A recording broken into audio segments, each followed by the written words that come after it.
Pedro, capítulo 1, do versículo 13 até o versículo 25. Um texto que não é muito grande, portanto, com certeza não iremos nos deter muito, mas esperamos que o Senhor fale aos nossos corações nessa noite. Diz assim a palavra do Senhor: Por isso, cingindo o vosso entendimento, sede sóbrios e esperai inteiramente na graça que vos está sendo trazida na revelação de Jesus Cristo. Como filhos da obediência, não vos amoldeis às paixões que tinhas anteriormente na vossa ignorância. Pelo contrário, segundo é santo aquele que vos chamou, tornai-vos santos também vós mesmos em todo o vosso procedimento. Porque escrito está: sede santos, porque eu sou santo. Ora, se invocais como Pai aquele que, sem acepção de pessoas, julga segundo as obras de cada um, portai-vos com temor durante o tempo da vossa peregrinação, sabendo que não foi mediante coisas corruptíveis, como prata ou ouro, que foste resgatados do vosso fútil procedimento que vossos pais vos legaram, mas pelo precioso sangue, como de cordeiro sem defeito e sem mácula, o sangue de Cristo, conhecido com efeito antes da fundação do mundo, porém manifestado no fim dos tempos por amor de vós, que por meio dele tendes fé em Deus, o qual ressuscitou dentre os mortos e lhe deu glória, de sorte que a vossa fé e esperança estejam em Deus. Tendo purificado a vossa alma pela vossa obediência à verdade, tendo em vista o amor fraternal não fingindo, amai-vos de coração uns aos outros ardentemente, pois fostes regenerados, não de semente corruptível, mas de incorruptível, mediante a palavra de Deus, a qual vive e é permanente. Pois toda a carne é como a erva, e toda a sua glória como a flor da erva. Seca-se a erva, se cai a sua flor. A palavra do Senhor, porém, permanece eternamente. Ora, esta é a palavra que vos foi evangelizada. Pai, nós entramos na Tua presença, Deus, mais uma vez.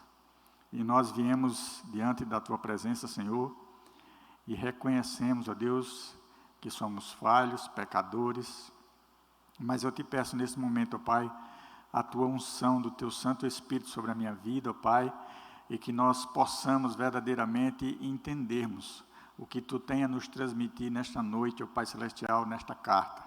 Aquilo que Tu transmitiste aos Teus filhos, ó Pai, ali também transmite à Tua igreja hoje aqui presente e reunida, ó Pai, que estar aqui para ouvir a Tua voz e ouvir, ó Pai Celestial, atentar, ó Deus, ao Teu chamado. Usa-nos poderosamente conforme a Tua vontade, ó Pai. É assim que nós te oramos e te pedimos. Amém. Irmãos,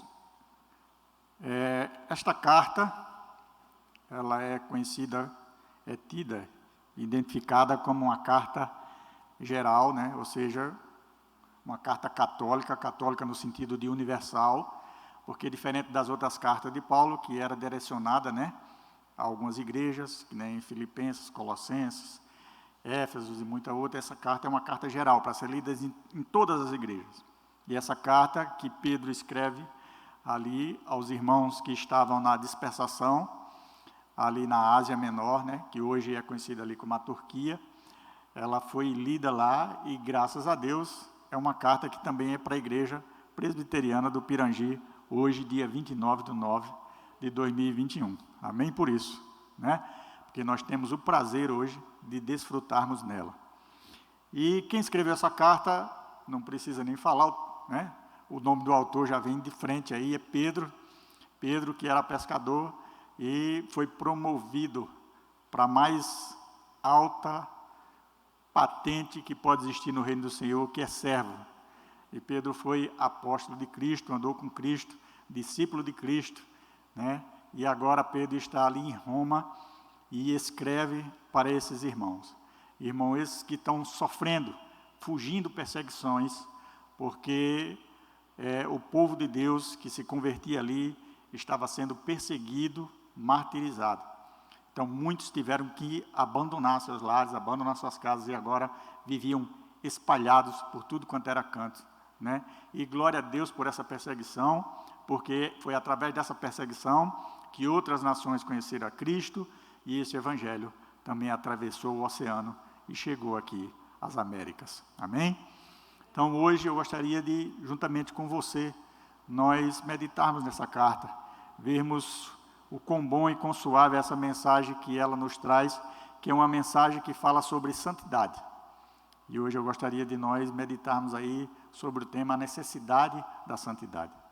E Pedro, ele inicia aí esse pequeno parágrafo, como nós já vimos, falando por isso, né? Nós começamos a ler esse parágrafo já um pouco, meio que da metade para frente. E o que Pedro estava dizendo, porque ele dizia por isso, é porque lá no capítulo 1, ele falava a esses irmãos, e ele dizia o quão bom é render graças sobre as maravilhas de Deus nas nossas vidas. Nada mais, nada menos, o que Pedro estava tentando lembrar ali aos irmãos, era do que Deus tinha feito, do conhecimento que eles tinham tomado, e tentando reanimar. Essa carta é uma carta de fortalecimento, uma carta de levar consolo, levar força àqueles irmãos que estavam sendo perseguidos.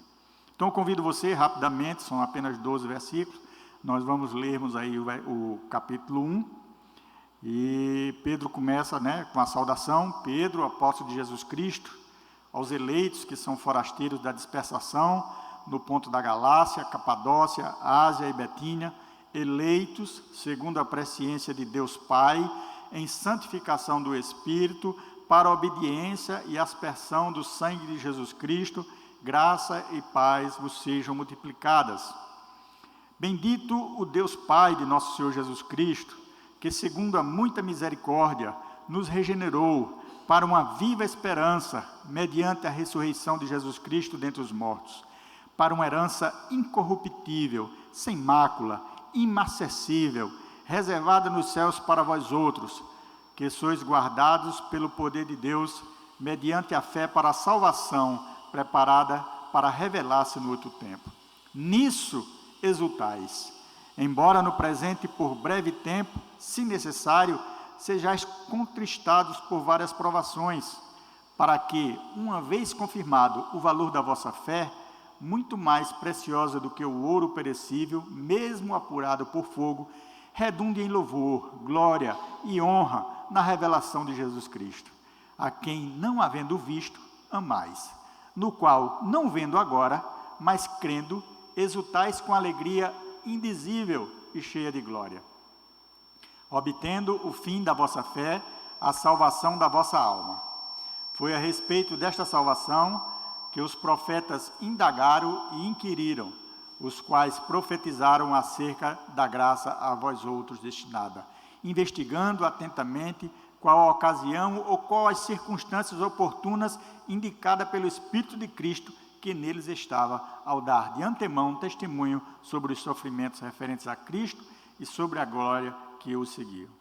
A eles foi revelado que, não para si mesmo, mas para vós outros, ministravam as coisas que agora vos foram anunciadas por aqueles que, pelo Espírito Santo enviado do céu, vos pregaram o Evangelho, coisas essas que os anjos anelam prescrutar.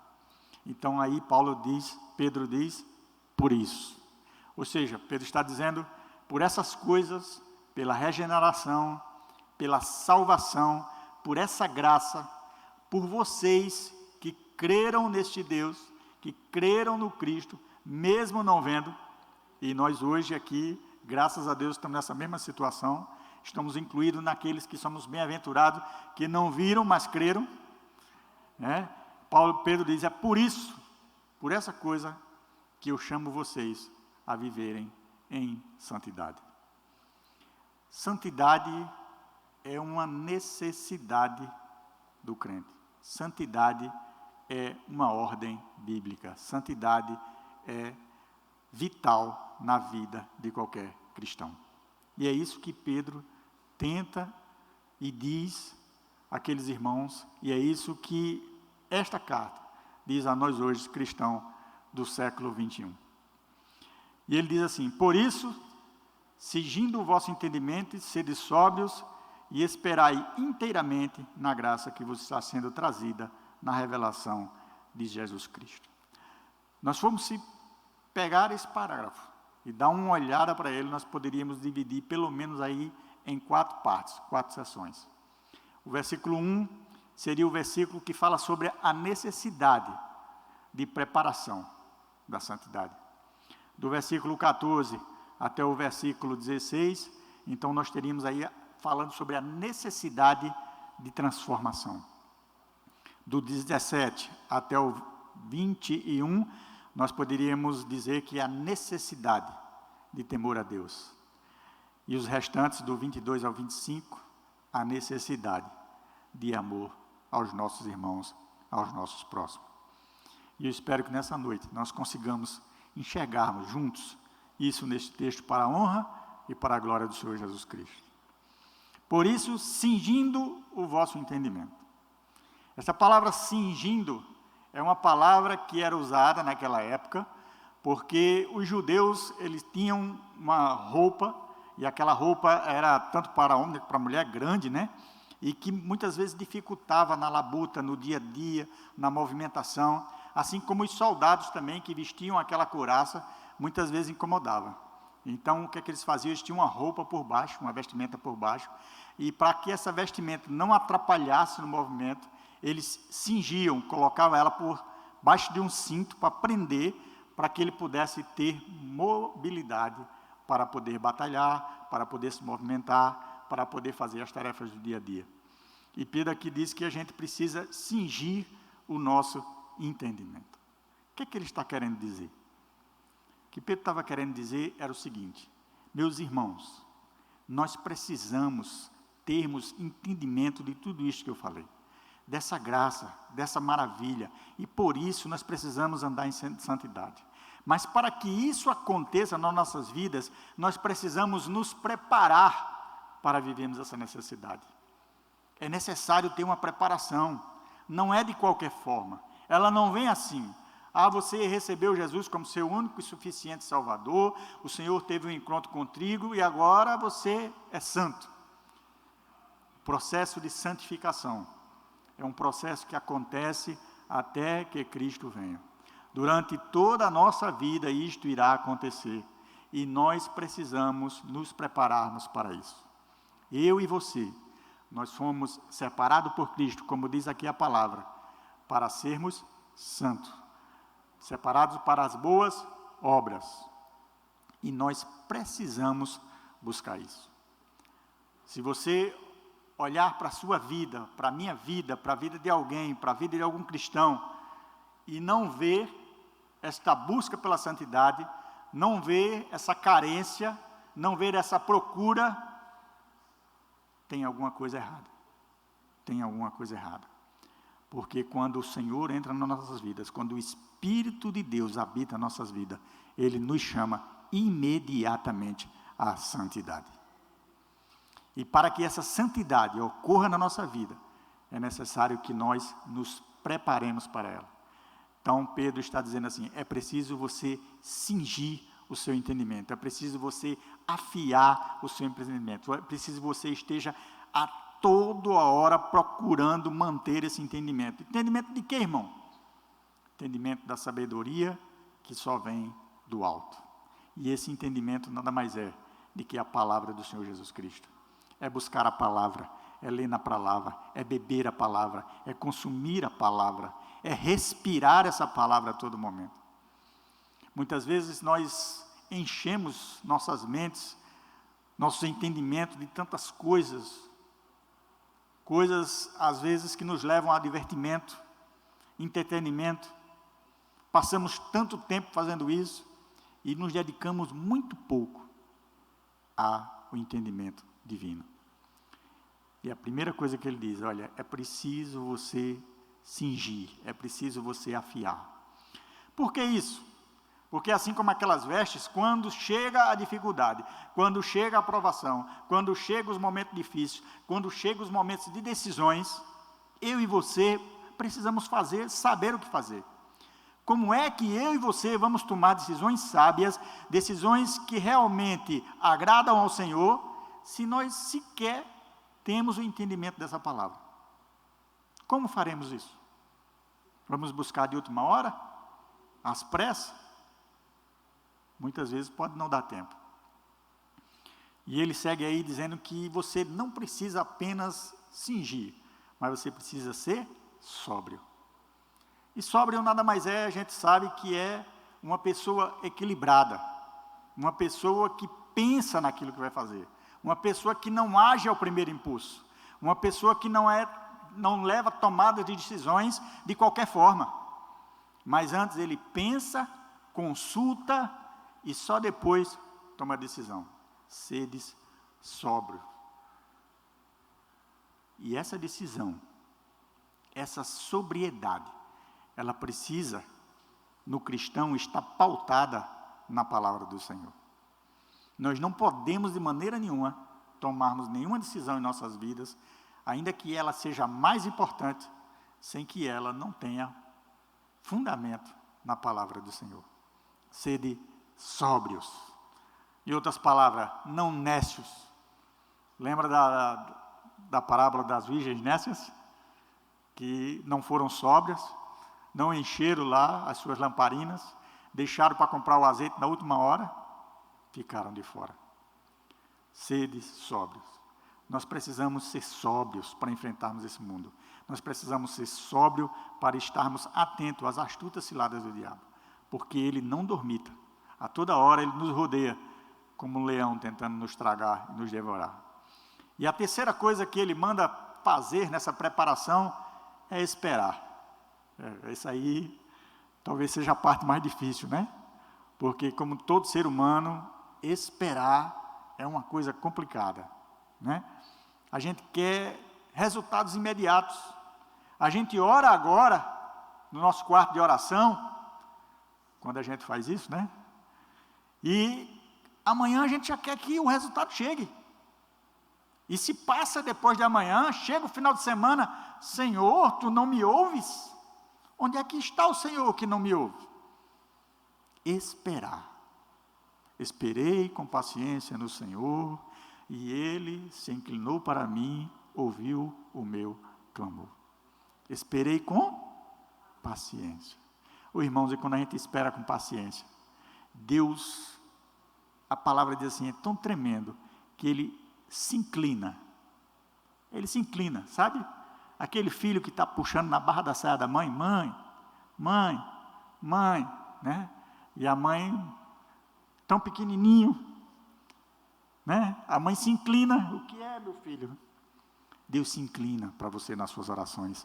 Deus se inclina na madrugada para você. Deus se inclina quando você está sozinho no seu quarto. Deus se inclina quando você coloca as suas preocupações diante da presença dEle. Deus se inclina quando o seu coração busca Ele.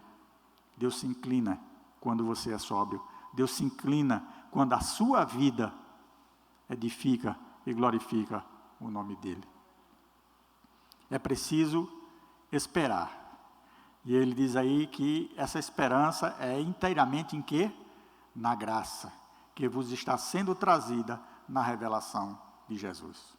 O que ele está dizendo aqui agora é o seguinte, olha, você precisa cingir seu coração, tá certo? Você precisa ser sóbrio e você precisa esperar. Esperar em quê? Esperar em tudo isso que eu te disse, acabei de te falar. Jesus veio, teve um plano maravilhoso de Deus, que antes da fundação do mundo te elegeu, te escolheu, te salvou, te regenerou, remiu teus pecados, e Ele disse que ia para o céu, mas que um dia Ele ia voltar. Esperai, porque esta é a satisfação que você vai ter. Todo atleta, quando ele se prepara com toda a sua força. E durante o preparo é difícil, é doloroso. Alguns chegam a quebrar tendões, músculos. E quem já teve uma dor muscular sabe o que é. Mas ele não se rende, porque o foco dele está na esperança de ganhar o campeonato. A esperança do cristão sabe qual é? É Cristo voltar para buscar a sua igreja. E nós precisamos estarmos esperando nisso, concentrados nisso. Se nós fizermos assim, se nós buscarmos desse jeito, se nós não olharmos para a circunstância, se nós formos sóbrios, equilibrados, cingidos, não olharmos nem para a esquerda nem para a direita, mas só para o alvo que é Cristo, não há nada, irmãos, que vai abalar-nos. Nada. Nem a morte, nem a vida, nem as potestades poderão nos separar do amor que está em Cristo Jesus, nosso Senhor. É isso que Pedro está dizendo aos irmãos. E que maravilhoso, porque não só aqueles irmãos judeus ali da Ásia Menor, mas hoje nós podemos também meditar nisso e esperarmos em Cristo. E aí, depois de você estar preparado, aí você precisa se transformar.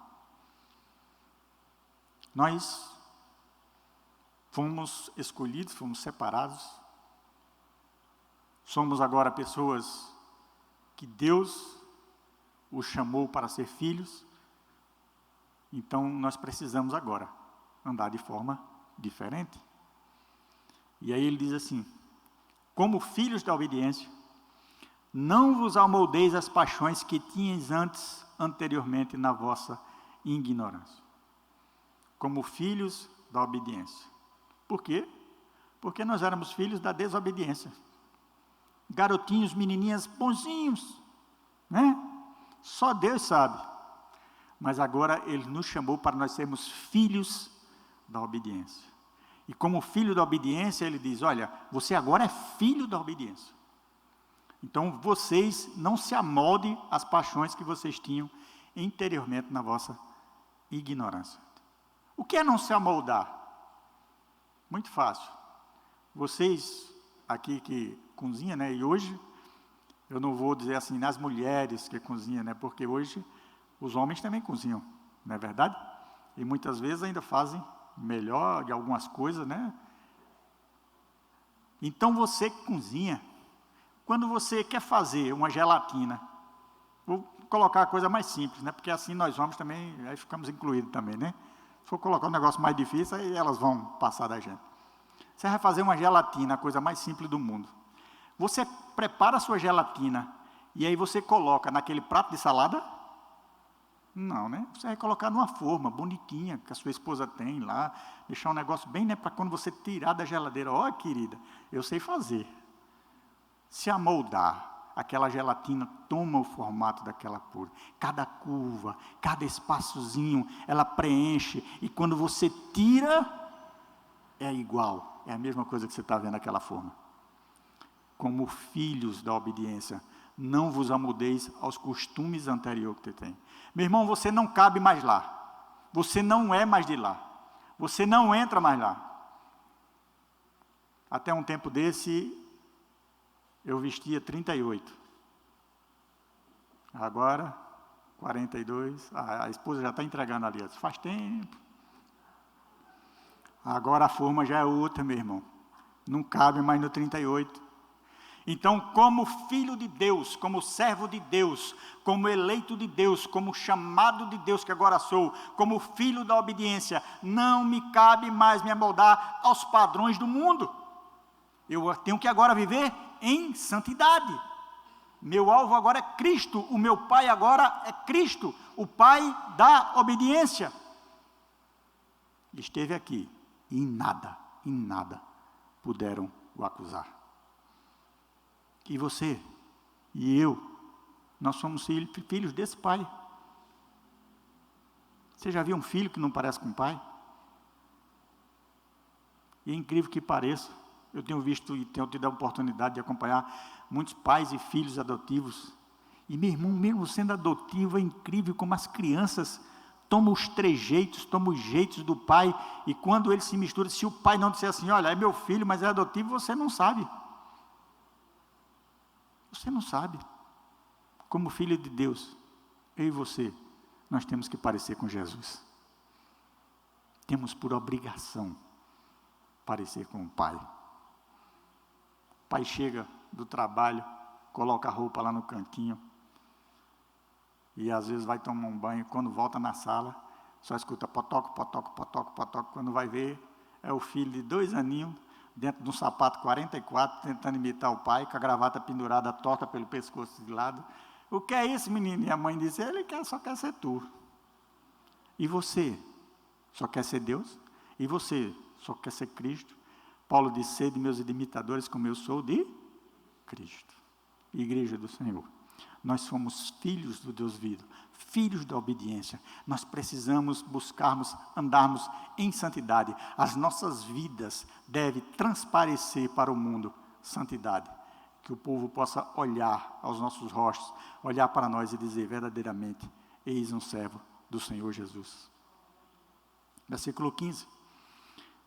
Aí ele diz, pelo contrário, ou seja, em vez de você se amoldar, segundo é santo aquele que vos chamou, tornai-vos santo também vós mesmo em todo o vosso procedimento. E aí muitas vezes, você vê gente que se intitula cristão, que diz assim, olha, eu sou crente, mas no piso do meu calão, né? Em todo o procedimento, sem exceção, em todas as coisas, em tudo aquilo que você faz, de todas as formas como você age, tudo aquilo que você pensa, tudo aquilo que você escolhe como alimento, tudo aquilo que você escolhe para colocar na sua mente, em todo o procedimento. Vivemos fracos, muitas vezes porque não somos fiéis, santos, em todos os procedimentos. Sempre nos falha alguma coisa. Mas graças a Deus, que Ele é rico em misericórdia, e pelo seu amor abundante, nos dá graça, nos perdoa, nos regenera dia após dia, para que até que Ele volte, nos encontremos perfeitos para levarmos para perto dEle.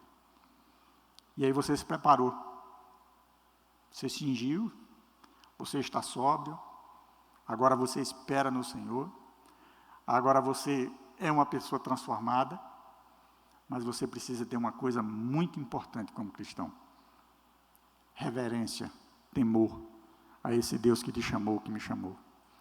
Versículo 17 diz assim, ora, se invocais como Pai, aquele que sem acepção de pessoas julga segundo as obras de cada um, portai-vos com temor durante o tempo da vossa peregrinação.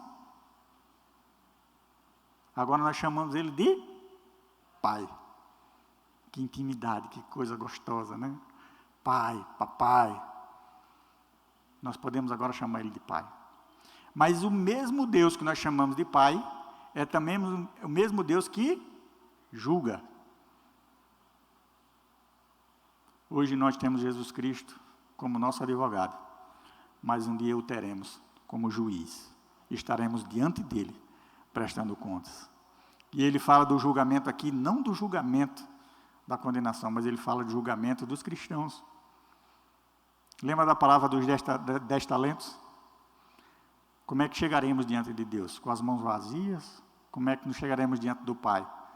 Como é que nós estaremos naquele dia prestando contas a esse Pai, a esse Deus? E ele fala desse julgamento aqui como um julgamento do Pai. E esse temor que nós devemos ter, não é aquele temor que o escravo tinha naquela época ao seu senhor. De medo, fazer as coisas por obrigação, fazer porque estava sendo obrigado, fazer porque temia a morte. É o temor do amor de pai. Um filho, quando ele obedece um pai, ele não obedece porque ele o teme, ele obedece porque ele o ama, e ele tem medo de aborrecê-lo. Como servos do Senhor, como igreja do Senhor, nós devemos ter esse temor em nossas vidas. Não medo pelo nosso Pai, mas temor em não desagradar a Deus. Meu irmão, quando você entende como você foi salvo e por que foi salvo, você passa a obedecer a Deus, você passa a buscar a santificação, você passa a procurar agradá-lo porque você o ama.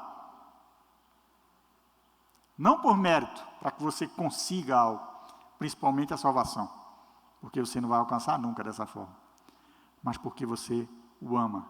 Ora, invocai-o como Pai aquele que sem acepção julga segundo as suas obras. Como Pai, Ele ama todos de uma mesma maneira. Você já viu um pai ou a mãe amar mais um ou amar mais outro? Muitas vezes ele trata mais um severamente, ou outro, porque a própria situação pede, né? Tem uns que é mais quietinho, tem outros que já, quando a mãe vira as costas, fica dando tapa na orelha do outro. Então ela trata cada um conforme merece. Mas o amor é igual, meu irmão, é igual. Tanto faz um ou faz outro, se estiver se afogando, ela vai pular no rio e vai buscar. O Senhor Jesus olha para todos nós, sem fazer acepção de pessoas. Portai-vos com temor durante o tempo da vossa peregrinação. O que Pedro está dizendo aqui é o seguinte: vocês hoje são peregrinos, vocês hoje estão aí fugindo, vocês hoje estão passando por uma situação, mas isso é temporário. Então portai-vos como quem está numa terra temporária. Alguém que está passando por ali, mas não é dali. E como você muitas vezes não conhece, né, o lugar, então todas as ações que você vai tomar, que você vai fazer, você faz com muito cuidado. Nós precisamos, como Igreja de Cristo, cada passo que nós dermos, todas as nossas ações, ser cuidadosamente calculado. Versículo 18. Sabendo que não foi mediante coisas corruptíveis, como prata ou ouro, que foste resgatados do vosso vútil procedimento que vossos pais vos legaram. Nós fomos, assim como escravos, e escravos do pecado, resgatados por Cristo Jesus. E o preço, meu irmão, não foi esse material barato, ouro, prata, dinheiro, dólar, euro. Isso tudo é corruptível, isso tudo a traça vai comer, mas o preço que foi pago foi um preço que pode comprar muito mais do que coisa material. Foi um preço que compra coisa espiritual. E esse preço, uma vez pago, não há quem resgate. Deus já pagou esse preço pela tua vida. Ele já te amou de tal forma que pagou esse preço pela tua vida. E nós vivíamos aí de maneira fútil no procedimento que vossos pais vos legaram. Pedro está dizendo assim: olha, antigamente vocês viviam errado porque seus pais já ensinavam assim, dessa forma, mas agora não. Agora vocês precisam viver de maneira diferente. Aí no versículo 19 ele diz como nós fomos pagos. Mas pelo precioso sangue, como de cordeiro, sem defeito e sem mácula, o sangue de Cristo. Naquela época se imolava um cordeiro e ele não podia ter nenhuma mácula. Esse símbolo nada mais era de que apontar para o Cristo Jesus que estava vindo. O Cordeiro de Cristo, sem mácula, sem pecado, sem erro, sem acusação. E Ele mesmo, com seu próprio sangue, pagou isso. Conhecido com efeito, antes da fundação do mundo, porém manifestado no fim dos tempos, por amor de vós. O que é que ele está dizendo aqui? A primeira ideia que vem na nossa cabeça é que Cristo criou o mundo, nos criou como criaturas suas, primícias suas, e depois resolveu nos dar redenção. Mas não, ele está dizendo assim: olha, antes mesmo que o mundo fosse criado, isso já estava no plano maravilhoso de Deus Pai. Ele já havia pensado em tudo isso, ele já havia pensado em mim, já havia pensado em você, já havia pensado em mandar o seu Cordeiro imaculado para morrer por nós, para perdoar os nossos pecados, para que um dia nós pudéssemos sermos chamados de filhos de Deus. Que coisa maravilhosa! Ele está dizendo aí: olha, isso não é de agora, isso aqui é desde a fundação do mundo, é muito antes. Quando Deus pensou em criar o mundo, isso aqui já estava nos planos dele. É maravilhoso meditar nisso. Versículo 21. Que por meio dele, ou seja, Jesus Cristo, tendes fé em Deus, o qual ressuscitou dentre os mortos e lhe deu glória, de sorte que a vossa fé e esperança estejam em Deus. João 14, 1 diz assim: credes em Deus, crede também em mim. É o que ele está dizendo aqui. Vocês creem em Deus, então creiam no Filho também. E aí, por fim, do versículo 22 ao versículo 25, se você se preparou, automaticamente, quando você se prepara, obrigatoriamente você é transformado. E quando você é transformado, você começa a sentir temor. reverência por Deus. E isso acaba incluindo em uma coisa: amor ao próximo. Santidade em amor ao próximo. Tendo purificado a vossa alma pela vossa obediência à verdade, tendo em vista o amor fraternal não fingido, amai-vos de coração uns aos outros ardentemente. Ou seja, agora que a sua alma está purificada, que não tem mais coisas impuras, você é capaz de viver um amor fraternal e não fingido. O que é um amor fingido? Você já prestou que muitas vezes, e a gente nem se apercebe mais disso, a gente chega para uma pessoa, de colega de trabalho, irmão de igreja, qualquer coisa, e aí, como você vai? Tudo bem?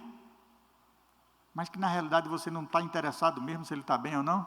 Você só faz aquilo porque você chama isso de educação. Fingido. É como eu bater nas costas da irmã Carminha, disse, irmã Carminha, eu gosto tanto da senhora, né? E lá no fundo do coração dizendo, só que não, meu irmão, como cristão, agora que nós somos santos, entendemos essa palavra, nós temos que viver um amor verdadeiro, um amor não fingido, um amor fraternal, um amor de irmãos para irmãos. E sabe o que é esse amor? Esse amor não é só dizer assim, olha meu irmão, eu te amo em Cristo Jesus, olha meu irmão, você é precioso para mim, olha meu irmão, quão bom e quão suave é que nós vivamos em união. É você verdadeiramente se preocupar com o seu irmão. Será que ele está bem de saúde? Será que ele está precisando de alguma coisa financeira na sua casa? Será que ele tem o que comer hoje? E hoje, por que ele não foi para a igreja? Eu não vi ele na igreja. Na volta eu vou passar lá. Mas se ele estiver dormindo, amanhã eu vou lá procurar saber se está tudo bem. Como igreja de Cristo, nós precisamos vivermos um amor fraternal, um amor ardente em nossos corações. E por que isso? Versículo 23 diz, porque fostes regenerados, ou seja, você não é mais a mesma coisa, você agora é outro, você foi regenerado, não de semente corruptível, mas incorruptível, mediante a palavra de Deus, a qual é viva e permanente. Versículo 24, pois toda a carne é como a erva, e toda a sua glória como a flor da erva, seca-se a erva e cai a sua flor, a palavra do Senhor, porém, permanece eternamente. Pedro está dizendo o seguinte, olha, se você tem que amar, se você tem que fazer, faça logo enquanto tem vida. Sabe aquele nome de você colocar lá assim, Rua Marcos, depois que o cara está morto? Não serve mais não. Aquelas lágrimas que vai para a beira do caixão lá, na hora que está sendo enterrado, lágrimas de desgosto, lágrimas de arrependimento, lágrimas porque não disse eu te amo antes, lágrima porque não abraçou, lágrima porque não estava presente. Aí não adianta mais, meu irmão. A vida é como um sopro, como um vento. Nós precisamos amarmos, nós precisamos fazermos, nós precisamos demonstrar o amor de Cristo em nossas vidas, enquanto estamos vivos. Porque ele diz que senão é como a erva, né? Que logo a sua glória se vai, cai a sua flor. Agora ele diz uma coisa, a palavra do Senhor, essa não, essa permanece para todo o sempre. E glória a Deus que ela permanece, que é por causa dessa permanência que hoje nós estamos aqui, podendo aprender isso. Hoje nós estamos aqui, podendo olharmos para esse texto, nos deleitarmos nesse texto, entendermos essa palavra, para podermos vivermos essa palavra, buscarmos a santidade e verdadeiramente podermos dizer ao mundo, eu sou cristão. E ele finaliza dizendo assim, ora, esta é a palavra que vos foi evangelizada. E não há outra. Tiago pregou a mesma coisa, Pedro pregava a mesma coisa, Paulo pregou a mesma coisa, Jesus Cristo pregou o mesmo evangelho, os profetas já prediziam a mesma coisa. Não mudou. Deus é o mesmo ontem, hoje, eternamente, e a sua palavra não há de mudar, não há de passar. Passa céus e terra, mas a minha palavra, esta não passará. Quer o mundo queira ou não queira. Visto isso, está muito fácil, as aplicações já foram feitas aí. O que nos resta é olharmos para isso aqui e entendermos que nós não podemos mais estar brincando neste mundo, pois a vida passa rápido, passa ligeiro, e o Senhor virá ter um encontro com a sua igreja. E eu pergunto para mim e pergunto para você, se Deus voltar agora, nós estamos prontos para encontrar com Ele? Nós temos cingido os nossos corações na palavra, temos agido de maneira sóbria, verdadeiramente toda a nossa esperança está pautada em Deus. Como temos vivido? Nós temos verdadeiramente, depois que aceitamos a Jesus Cristo, vivido uma vida transformada, de transformação na presença de Deus, temos andado como a palavra pede, temos tido temor de saber desse amor incomparável que nos alcançou, temos feito diferença com os nossos irmãos? Eu espero que sim, e espero que, se nós não tivermos feito, que nós ainda fazemos, porque, por enquanto, ainda há tempo, até que Deus venha. Amém? Que verdadeiramente esta palavra possa brotar, frutificar em nossos corações, crescer e dar fruto. Que esse sermão não seja para a nossa tristeza, mas seja para a nossa alegria, porque saiba primeiramente eu, porque quando a palavra fala, ela tem que falar primeiramente ao pregador, antes de falar às ovelhas de Cristo. Que eu e você saiba que há um Deus lá no céu, zelando por nós, e que a todo dia, através da sua longanimidade, está nos dando tempo e mais tempo, para que nós venhamos a escutar a sua palavra, crescermos na sua palavra, nos fortificarmos na sua palavra, e quando Ele voltar, nós sejamos como igreja do Senhor, louvando e engrandecendo o seu santo e excelso nome. Amém? Vamos ficar de pé, vamos orar ao Senhor.